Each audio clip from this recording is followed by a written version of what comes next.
अब देखिए, आप कुल खानदान के बारे में सारा कुछ समझ गए। इनमें से उन लोगों को इसमें इन्वॉल्व करना है जो इस दुनिया में जीवित हैं। अब आप एक लिस्ट बनाएंगे कि जो लोग आपका इस उपाय में साथ देंगे, और कुछ लोग होंगे कि इस उपाय में आपका साथ नहीं देंगे। कुछ लोग ऐसे होंगे जिनको आप नहीं बुलाते होंगे, कुछ लोग ऐसे होंगे जो आपको नहीं बुलाना पसंद करेंगे, कुछ लोग ऐसे होंगे कहाँ चले गए पता ही नहीं। तो हमने ये लिस्ट बनानी है कि कितने लोग जीवित हैं, ठीक है ना। तो क्या करना है, उपाय क्या है, 100 कुत्तों को एक ही दिन में लजीज खाना, मनपसंद खाना उनका खिलाना है। तो यहाँ पर मीठा मत खिलाइएगा, ठीक है ना, इस चीज़ का ध्यान रखिएगा। दूध मत पिलाइएगा, इस चीज़ का ध्यान रखिएगा। उसके अलावा कुछ भी हो सकता है जो कुत्तों को पसंद आ जाए, नॉनवेज भी नहीं होगा, ये भी ध्यान रखिएगा, ठीक है ना। जो कुत्ते झटपट से खा लें, पनीर हो सकता है, दही हो सकता है, रोटी हो सकती है, मलाई लगा के हो सकती है, और बहुत से विकल्प हैं जो कुत्तों को पसंद आ जाए। आप बेहतर सोच सकते हैं। एक ही दिन में कुल खानदान के लोगों को इकट्ठे करने हैं पैसे। अब 100 कुत्तों की खुराक है, तो पैसा जो इकट्ठा करेंगे ना आप, उसमें क्या करेंगे कि जो लोग आपका साथ देंगे उसकी एक लिस्ट बनाई कि ये व्यक्ति हमारा साथ देगा। उससे एक मनी आप कलेक्ट करेंगे। जैसे आपने 10 रुपये डाले, जो व्यक्ति आपका खानदान का साथ दे रहा है उससे भी 10-10 रुपये ले लिए, ठीक है ना। वो धनराशि एक तरफ हो गई। अब जो व्यक्ति आपके संपर्क में नहीं है, आप उनके संपर्क में नहीं है, मनमुटाव है, तो उनकी एक लिस्ट हो गई। तो जितने भी वह व्यक्ति बने हैं, आपने 10 रुपये डालें तो उनका 10 गुना आप ही डालेंगे, क्योंकि आप उन तक नहीं पहुंच पा रहे, उपाय आपको करना है। तो आपने 10 रुपये डाले तो एक एक व्यक्ति का, जिनके संपर्क में आप नहीं है या आपके संपर्क में नहीं है या बोलचाल नहीं है, कुछ भी वजह है, तो उनका एक एक व्यक्ति का 100-100 रुपया डल के जो धनराशि इकट्ठी होगी, उससे कुत्तों के लिए लजीज खाना लेकर, उनका मनपसंद खाना लेकर, जो उनको पसंद आ जाए, खुश होके खा लें। वो आप घूमेंगे सुबह के समय, ठीक है ना। दिन रहते कुत्तों को ढूंढते हुए उनको खिलाते चले जाइएगा। सुबह के समय कुत्ते आराम से मिल जाते हैं, दोपहर को, शाम को, क्योंकि बाजार चलने लग पड़ते हैं, मुश्किल होती है, तो सुबह पहली किरण के साथ ही निकल पड़े। वैसे भी बृहस्पति का दिन है, तो यह उपाय वैसे भी बृहस्पति के वार कर लें, ठीक है ना। सुबह का समय बृहस्पति का होता है, तो सुबह के समय ही कर लें, ठीक है ना, ये उपाय। तो सुबह निकले पहली किरण के साथ और कुत्तों को खाना खिलाते हुए चलते जाएं। कुछ बर्तन ले लें, कागज़ के डूने आप साथ ले लें, उसमें डाल के खिलाते जाएं।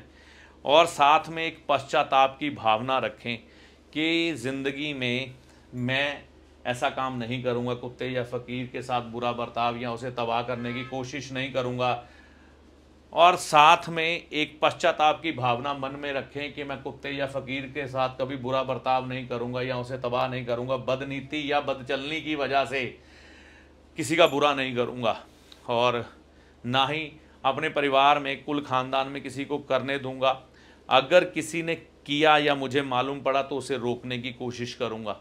तो ऐसा पश्चाताप मन में रखते हुए आप चलें, ताकि अगर आपके परिवार में संतान के सुख खराब हो रहे हैं और ये योग है आपकी कुंडली में, ये सिम्टम आपने देखे हैं कि आपके कुल खानदान में आपने किसी के प्रकट होते हुए कि उसने ये गलती की है, जहाँ तक आपके खून का असर है, जिसकी सज़ा आप भी भोग रहे हैं, तो ये उपाय आप कर सकते हैं। 100 कुत्तों को एक ही दिन में बृहस्पतिवार के दिन सुबह के समय खाना खिलाना, जिससे कि ये दरगाही ऋण जो केतु के साथ जुड़ा है वह खत्म हो जाए और केतु से जुड़े हुए अच्छे फल आपके जीवन में प्रकट होने लग पड़े। तो लाल किताब की ये दया दृष्टि है कि व्यक्ति के कितने बड़े बड़े गुनाहों को कितने छोटे छोटे उपायों से ख़त्म कर देती है। लेकिन इस श्रृंखला को बनाते हुए मैं एक ही बात समझाऊं, जो आपको भी समझाना चाहूँगा, पश्चाताप सबसे बड़ी चीज़ है। अगर आप सोचते हैं कि हाँ भाई ये चीज़ है, हमारे 9 ग्रहों में से किसी भी ग्रह का ऋण सिंपल सा उपाय करके ख़त्म कर दें, लेकिन कुदरत आपकी नीयत को भी देखती है और नीयत को देखकर ही नियति तय होती है। अच्छी तरह से परखने के बाद, आपके मन की स्कैनिंग करने के बाद, आपकी मन की भावना को पढ़ने के बाद न्यायति फिर न्याय करती है कि आपको माफ़ करना है कि नहीं। तो इंसाफ बड़ा क्लियर है, बड़ा साफ है, उसको आप झुठला या धोखा नहीं दे सकते।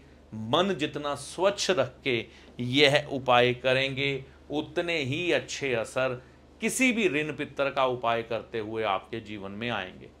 तो मेरा ये प्रयास था 9 ग्रहों के ऊपर, ये श्राद्धों के दिन चल रहे थे इसमें वीडियो बनाने का, ताकि पितर दोष के संबंध में कुछ तो कर सकें ऋण पितर की श्रृंखला में। तो पितर दोष और पितर ऋण दोनों चीज़ें अलग हैं।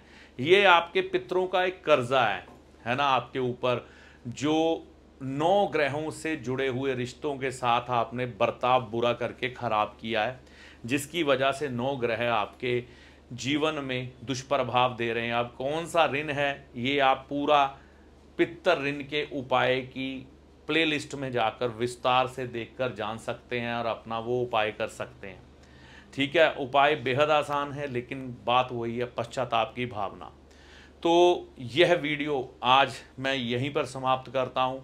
इस वीडियो में दी गई जानकारी का लाभ आपको केतु महाराज की कृपा से और माता रानी की कृपा से होगा। जय माता दी।